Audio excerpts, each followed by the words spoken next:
Good afternoon and thank you for joining us for KREM 2 News First at 4. I'm Mark Hanrahan. It's good to have you here. I'm Whitney Ward. We begin with some breaking news at this hour. The FDA has now authorized emergency use for the Pfizer COVID-19 vaccine for kids 5 to 11. The kid-sized doses would just be a third of the typical doses given to teens and adults, but it must now be approved by the CDC before kids can start getting their shots. This now means that up to 28 million more children could be eligible for vaccinations, and that could happen as early as next week. More than 300,000 doses of the kid-sized vaccine doses are expected to arrive in Washington state as early as next week. In other news tonight, a Rathdrum family lost everything yesterday when a gas leak caused an explosion inside their home. The two homeowners are expected to be okay, and the Avista representative who was with them at the time only suffered first-degree burns on his neck. KREM 2's Amanda Rowley is live in Rathdrum tonight with more on what led up to this explosion. Amanda? Yeah, Mark and Whitney, this explosion happened at the home behind me here, right on the other side of the track field at Lakeland High School. Now, as you mentioned, the family who lives in this home is expected to be okay, but they have lost everything, including their 3 cats. Now, the entire street on Christine Street was evacuated shortly after the explosion, but the fire marshal told me this afternoon that those evacuations have been lifted for all but 2 homes.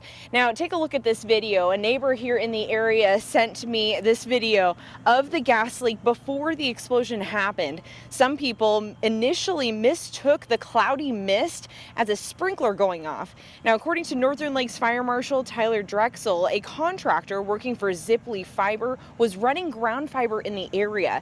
He says Avista crews, they actually hit a natural gas line, and eventually Avista gave the all clear, but an hour and a half later, the explosion happened. Now, Drexel described the fire as extraordinary and unlike any call he's ever been on. It was, a big event for small Rathdrum, Idaho. I've been in the fire service since 1996, and I've responded to multiple gas leaks over the years, but none that turned into the situation that we had yesterday. The homeowners and an Avista representative were in the home at the time of the explosion. The Avista rep suffered first-degree burns on his neck. The husband suffered burns on his arm. Now, the wife is going to be okay, but she was stuck upstairs after the explosion, but she was able to escape using an emergency escape ladder they had inside the home. Now, if you would like to help the Lee family, the community has created a benefit account, which you can donate at any STCU branch. We have all that information on our website. If you'd like to donate, we can text you that information. Just text us the word HELP to 509-448-2000 and we'll send you that link. Reporting in Rathdrum, Amanda Rowley, KREM 2 News. Amanda, thank you. It's just crazy that some people survived. They were inside that house when you see the flames. It's unbelievable. That footage goodness. is just incredible. All right. Well, an 11-year-old girl is fighting for her life in a medically induced coma at Spokane's Children's Hospital. Trinity Enriquez got off her school bus in Richland last Friday. While she was crossing the street, she was hit by an oncoming pickup truck. The impact fractured her skull. She was then airlifted to Sacred Heart. We're taking it one day at a time, and it's very stressful and very worrisome. The driver of the truck has not been charged. He is cooperating with the investigation. In the meantime, a GoFundMe page has been set up by a relative, and it's already raised more than $16,000. A link to that page can be found on our website. Just head to krem.com. Well, if you haven't voted yet, here is your reminder. Early voting ends today for those in Idaho. You have until 5 o'clock, so just less than an hour now, to cast your ballot at a county elections office. If you don't vote today, you will have to wait until Election Day on Tuesday, November 2nd to vote. Mail-in voting is still going on for Washington residents. You have until 8 p.m. on Election Day on Tuesday to get your ballot into an official drop box or vote at a county elections office. If you'd like a link to register to vote, or the voter's guide rather, just text the word election to 509-448-2000.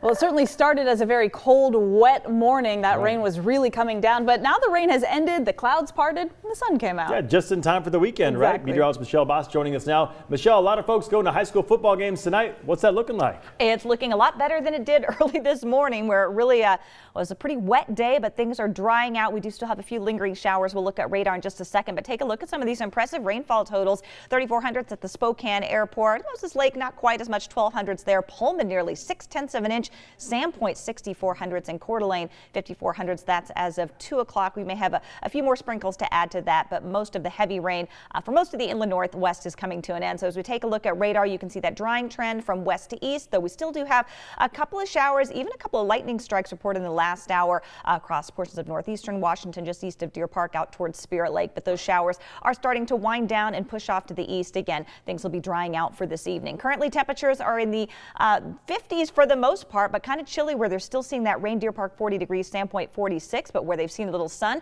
nearly 60 degrees in Moses Lake. Here's a look at the next 12 hours. Clear sailing for the rest of the evening here locally in Spokane and Coeur d'Alene. So again, pretty good weather for high school football games. And this weekend, of course, Halloween looking very nice for what leaves are left on the trees. It'll be a gorgeous Saturday, sunshine and 50 degrees, 51 on Halloween. Note those overnight lows, though, below freezing. Halloween trick-or-treating temperatures will probably be in the upper 30s and lower 40s. All right, Michelle, thank you very much. Doctors, nurses, and respiratory therapists are the backbone of the COVID-19 care all across the country, helping patients who are struggling to breathe. And they've been working extra shifts since the start of the pandemic just to keep up with the number of patients. Our Nicole Hernandez sat down with a doctor at Kootenai Health to learn more.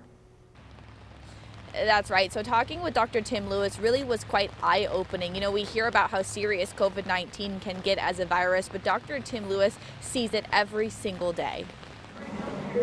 This is a bad virus. From the standpoint of you who's been trained, who's seeing this happen, like what is really happening in these hospitals? I think one of the problems you see is that, like polio, we'll take that for instance, you actually saw a physical problem of somebody that went through that. Yeah. Unfortunately, right now, what they don't see is what we see here. Do you guys want to drop your reels? This is a nasty virus. It is something that in my career, probably this is the sickest type of patients I've ever taken care of. It is real. This thing is absolutely real. You see a 30-year-old that has a family, a 20-year-old that hasn't lived their life fully yet. And it tears you apart. I've heard families standing at the bedside saying to their loved one that's sick in the bed, saying, I'm gonna go get vaccinated.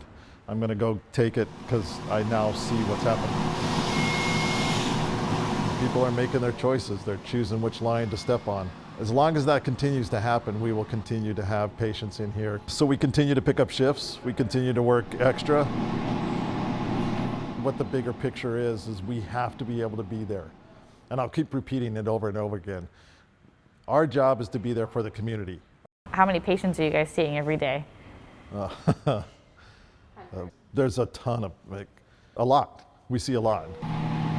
That's the thing about this virus is somebody could be sitting here talking to you and I on 2 liters of oxygen, and literally within 30 minutes they're on 15 liters of oxygen, and within 30 minutes of that we're talking possible intubation. It moves and makes them sick that quick. Basically 3rd floor is all COVID.